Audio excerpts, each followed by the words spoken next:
What do you do if you're not sure someone's progressing in their disability? How do you figure that out?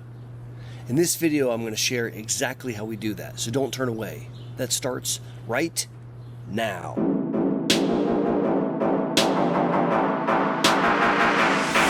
Hey! Howdy! Thanks for learning about MS with me, Boster.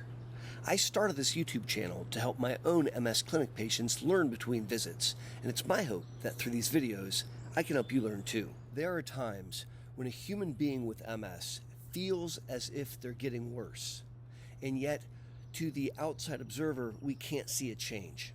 How do you sort that out? I'm going to discuss that with you in this video.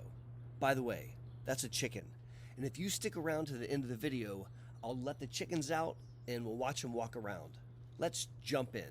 I learned about how someone's doing through really three measures.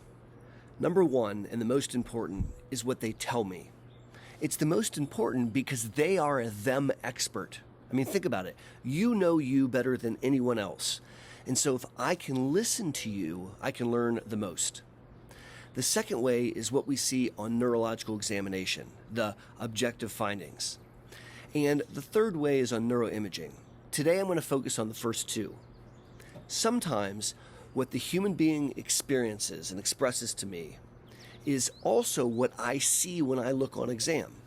So the subjective experience they share and the objective exam findings line up one-to-one. They match. But that's not always the case. There are times when a person doesn't experience a symptom and yet I can see it on exam. That would be an example, let's say, where they're not seeing double, but when I watch their eyes move, one eye jerks. Now, they don't realize that their eye's jerking, but I can see it. That's a situation where their subjective experience doesn't line up with my exam. And it doesn't make them wrong and me right, or vice versa. You can also see situations, actually more often, where the human being experiences symptoms. They have real things that are super bothersome, but I can't see it on exam. That does not mean it's fake or not real. It's just below my level of detection on exam. Now, what do you do in that situation when the subjective experience the human being is having isn't showing up on exam? A patient recently experienced an attack which caused weakness of one of their legs. They received steroids and they got stronger. Unfortunately, a month or so later, they again felt as if there was again weakness in that leg. We brought them back into clinic, and they explained how they were again feeling motor fatigue, some heat sensitivity, but also some frank weakness. When I watched the person walk, their gait mechanics were normal.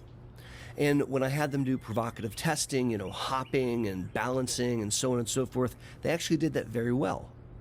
When I tested their leg strength, I couldn't see a change. Now, I do not conclude that they're making it up and that they're normal, because that's not true. I conclude that their subjective experience and my observation are not aligned. For starters, we have to remember that this is a human being, and we have to think of them as a whole. We have to keep in mind that there's a bunch of things that could be contributing to their subjective experience of weakness of the right leg. It could be the reemergence of the attack that's not over yet. It could be progression of disability separate from the attack. It could be heat sensitivity. It could be motor fatigue. It could be spasticity. It could be a bunch of things. And we're going to try to sort them out and address them. I have found the following to be very helpful. We plan to bring them into clinic once a month for an exam. We'll bring them in quickly, and we have set things that we're going to look at. A timed 25-foot walk, an observation of their gait where I watch them walk, and some balance and strength testing. And our plan is to do this monthly for several months in a row, 3, 4, 5 months, a quick snapshot. And we imagine one of two things will happen. Either the objective observation will start to catch up with what they experience. So they're experiencing some weakness, and I'll start to see it. Or they will improve in their subjective experience of walking, and it will seem to normalize on their end. Also, it's important to add that while we do these serial assessments, we're going to be knocking down chronic symptoms. We'll have an opportunity to work on heat sensitivity and apply medicines like 4-aminopyridine and assess response, to use cooling vests and assess response.